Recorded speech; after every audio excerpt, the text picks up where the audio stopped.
Hello again everyone, and welcome to my YouTube channel. Today I'm going to be talking to you about Tourette syndrome in children and teenagers.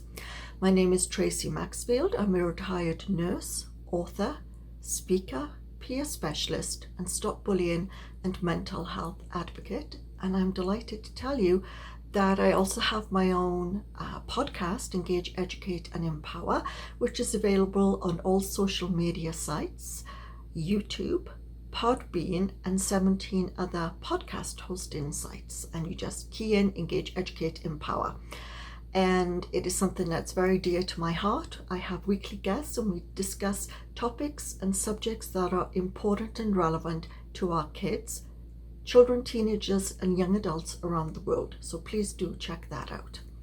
So Tourette syndrome, it's actually a neurological disorder, and in the United States, it's thought approximately 200,000 adults are affected. Now, what's interesting is that Tourette's begins in childhood.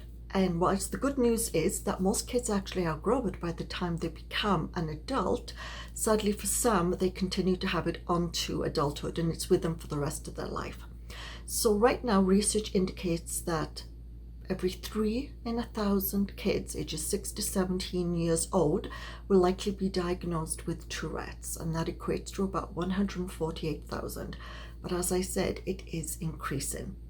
Now, life for a kid with Tourette's, as you can imagine, is extremely stressful, it's frustrating and it's embarrassing, because they have involuntary and spontaneous vocal tics and motor tics. So at any given time, they can suddenly come out with inappropriate comments, they can mimic someone, they can repeat a word, they'll start jerking their head, twitching their eyes, maybe grunting or groaning. And that is very, very embarrassing for them because they have no control. They're not doing it to be the class clown. They're not doing it to annoy someone. They really cannot control it, and I think this is why it's important to discuss it, especially as June is Tourette's awareness, for us to understand what it must be like for a child, a teenager, to go through this. Now, right now, everyone seems to think that, Tourette's is hereditary, and certainly there is, it's inherited by a dominant gene, carried on, and there's a 50% chance of passing that from parent to child. However, most researchers are now saying because of the increase, which has no dominant gene link, they think it's a combination of genetic and environmental factors. So for example, they think that it could be triggered by abnormal metabolism of the chemical in the brain, which is dopamine, and we know dopamine not only makes us happy, but it also gets us productive and working and following through on tasks.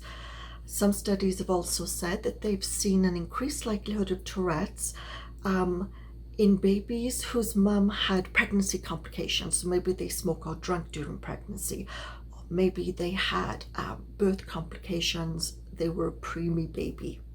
Now, again, this is not proven, they've just seen a few cases and more studies are underway. And another study is regarding mutations involving various genes, and I'm going to read this. The SLITRK1 gene, now this is in the brain and it's involved in making a protein that plays a role in the development of nerve cells and the growth of axons and dendrites. And if you know, axons and dendrites allow each cell to communicate with one another. The message goes in, comes out, goes on to the next cell. So again, still a little bit of unknowns, but that won't impact how we're actually going to help these kids manage their disorder. So what are the signs and symptoms? Well, I've told you tics, but there are two specific groups. There are vocal tics and there are motor tics. And under the vocal tics, they actually go under the simple phonic and tics and then complex phonic tics. So I'll give you the simple ones. So the simple ones are thought clearing, barking, spitting, coughing, grunting, or suddenly making meaningless, nonsensical sounds. Then we have the complex phonic tics, and that is where we call it sudden atypicality. That's where there's change in the tone, the accent, the intensity of the speech, or they'll suddenly utter meaningful utterances but are out weird in the context. The other one is repetitive syllables, words or phrases. So they'll say stop that, stop that, stop that, or shut up, shut up, shut up. Another one is echo phenomenon. So that's where they immediately repeat either the words that they've spoken or the words of another person. And that's where it becomes alarming because the other person thinks they're actually mimicking them. And then we have coprolalia. Coprolalia is the uttering of the socially unacceptable words or phrases. So that means it's swear words, sexually explicit, really quite inflammatory and nasty. And of course the challenge is that when you have a child or a teenager that then engages in this, not only will it increase their likelihood of being physically assaulted, but they're going to be bullied and they're going to be harassed and threatened and intimidated. And can you imagine how difficult life is without now adding this into the equation? And the thing is, as much as the child or teenager will try and control the tics, the more they try and stop them, the worse they become, and it just comes out almost like a volcano exploding. Now, motor tics are involuntary recurrent spasms or non-rhythmic movements of various parts of the body. And the most common tics we're going to notice are predominantly really around the upper body. So it's nose twitching, it's lip twitching, eye blinking or eye darting, it's head jerking, it's shoulder shrugging, and it's just swallowing. Even though they're not eating or drinking something, it's just repeated swallowing and swallowing and swallowing.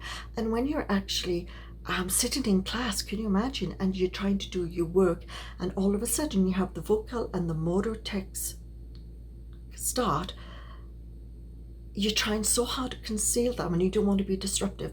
Can you imagine how difficult it is, A, to concentrate, but B, then to try and take notes or turn the page?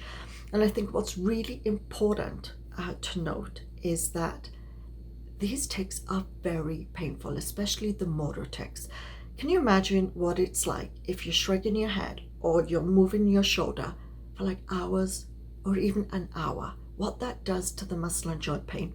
And interestingly, in my podcast in June, I'm interviewing an adult male who developed Tourette's when he was about 5 years old, wasn't diagnosed until he was 15, and he relates how physically exhausting it is, not only to try and conceal what's going on, but also what happens to the body when you have these motor tics. And it's like you've just had a massive workout and you're depleted within a matter of hours, and then you're expected to go and function for the rest of the day. And then people say that you're lazy and that you need exercise more, you didn't get enough sleep, when really it's the body's reaction. And remember, we have a brain-body pathway, there is a connection. Other problems identified with Tourette syndrome: sleep problems, anxiety, sensory processing difficulties, concentration, handwriting difficulties, social communication deficits. We also have the executive function deficit, so that's the planning and following through on tasks. Transition issues, disinhibition, and that again, remember, the frontal part of the brain, the prefrontal cortex, which is not developed in kids, 21 to 24 in females, 24 to 27 in males. Rage and impulsivity. Now, the sad thing is that it's very rare to have Tourette's alone. What we are finding is there is a 75% chance that a child or teenager who develops Tourette's also has a mental health disorder or a learning disability or a behavioral problem. And the most common problems are, and I don't like calling them problems, but let's say the most common are ADHD, attention deficit hyperactivity disorder. It's about a 64%. Then we have behavioral conduct problems, 43%. Anxiety disorder, 40%, depression, 36%, OCD, 33%, and developmental delay, 28%. And they're finding a very definite connection between those. And in fact, Jake, who I interviewed for my podcast he initially had OCD, then the tics developed, so he had Tourette's, which led to a depression and an anxiety, and then a PTSD. Now, there is no one specific test, physical or like blood or lab test, that can confirm a diagnosis of Tourette syndrome. So therefore the clinical diagnosis is based on a combination of factors. So that's a very accurate family history, medical history. Then there's the physical and neurological examination, and then there's the age when the tics began, and also the severity of tics. Do they increase? Do they change? Their frequency, their type, their location. Remember, it's usually all just the upper body. They must have been present for a minimum of 1 year or longer, plus they are getting worse, and they're recurrent. They're involuntary, you do not know when they're going to happen, and they must be motor and vocal. So Tourette's is not just motor and it's not just vocal, it's a combination of both. And what the specialist needs to do as well is to differentiate that these tics are not caused by a chorea or a myoclonus or a dystonia, all of those which can give involuntary muscle movements. So before I go on to the treatment and then the management plan for Tourette syndrome, I'm just going to give you a few facts. So we know for a fact, excuse the pun, that males are 3 to 4 times more likely to have Tourette's compared to females. We also know that there's actually no known cure, but there are treatment or management plans. The syndrome is often more severe in boys than girls. 55.9% of teenagers will grow out of Tourette syndrome. That's really important to understand. 13.6 will have it for life. 7.8 diagnosed for life with Tourette will also have chronic tic disorder. 22% diagnosed for life will also have OCD, obsessive compulsive disorder. But the good news is that Coprolalia occurs in less than 15% of children and teenagers, and Coprolalia is the swear words, the socially inappropriate inflammatory comments. So treatment. Well, treatment comprises of counselling and medication. So what they found is that